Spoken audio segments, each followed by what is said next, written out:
Ciao. I'm going to read some poems, first of all, from my collection, Signora Bella's Grand Tour, which is about my travels in Italy, written in small 3-line pieces, similar to haiku. So I began in Sicily, where I collected all of the stones that are on the cover, but I'm going to read you the part from Campania. The sedate train north rumbles through Tempest country towards Vesuvius. The paper carries stories of drought, parched land, crop failure. Global warming's come to Bella Italia.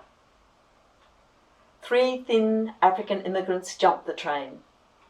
When made to leave, the guard points, somewhat helpfully, to a church.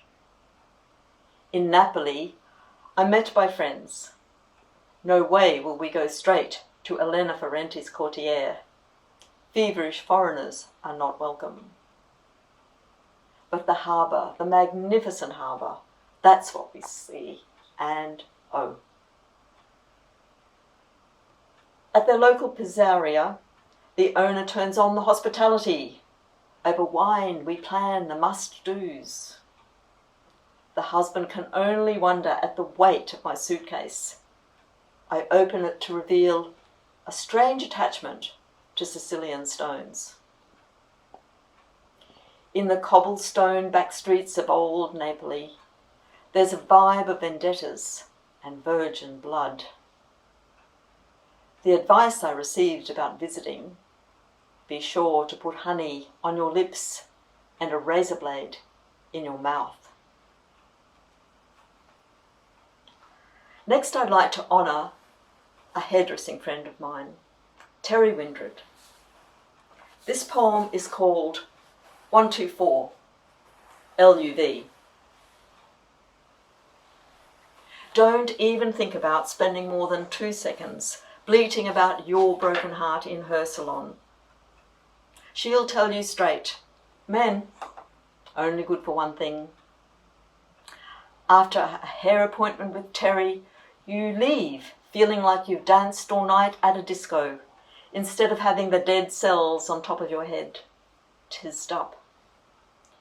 Every time you book in, she has redecorated and is swirling around in a weird teenage outfit, running a hand through the latest colour of her hair. Or the tinsel wig she wears after the chemo.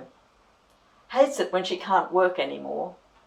Drives her husband nuts as she runs up her bank card on huge mirrors and rows of lights across their living room ceiling. I see this jazz when I come to stay the night. She's wearing silky black pants and a sexy pink t-shirt, and I'm in my fake leopard fur to help her believe we're drinking cocktails and not spending the evening lounging on the double bed. She can hardly leave. Now her bones have started to shatter. Darl, she tells her husband, you got to get me to hospital for a decent shot of morphine. The poor bugger's so sleep-deprived he can hardly dial the ambos. When they register it's multiple myeloma, they know she's in trouble. But she chirps away as if they're 2 spunks, tempting her into the back of their panel van to zoom her to a midnight beach instead of the emergency department. I've seen you guys somewhere before, the Naked Ambos calendar. They laugh back, lady, you should be on TV.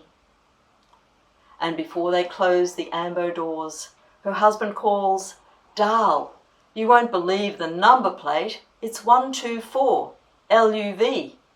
And she answers, I'd like to give these spunks 124, love. They ease her away like she's celebrity cargo, while we stand in the empty driveway and punch the air and cry, 124, LUV, as if we've discovered the meaning of life. My third poem is called The Silk Roads, published quite recently in the journal Not Very Quiet, and written before the pandemic. The Silk Roads. It's too late to travel them now, so cover me up with Persian rugs and draw a canopy of silk around my bed. Slide the bangle of lapis onto my left wrist and the gold onto my right. Let no one forget I drove a Datsun from London to Amritsar and saw Delphi, the mosque, the pass. Where the traders have been, I have too. In with the blood of Europe, there must be that of nomads. So, bring me your horse. Let it tattoo the floor with its impatient heels and dance before me, as well as your prayers. Recite the Diamond Sutra, the Mahabharata, and shout, "Thus spake Zarathustra." Let me breathe my last with a small statue of Siddhartha in this palm, Sarasvati in that. Another rug now. I am unafraid.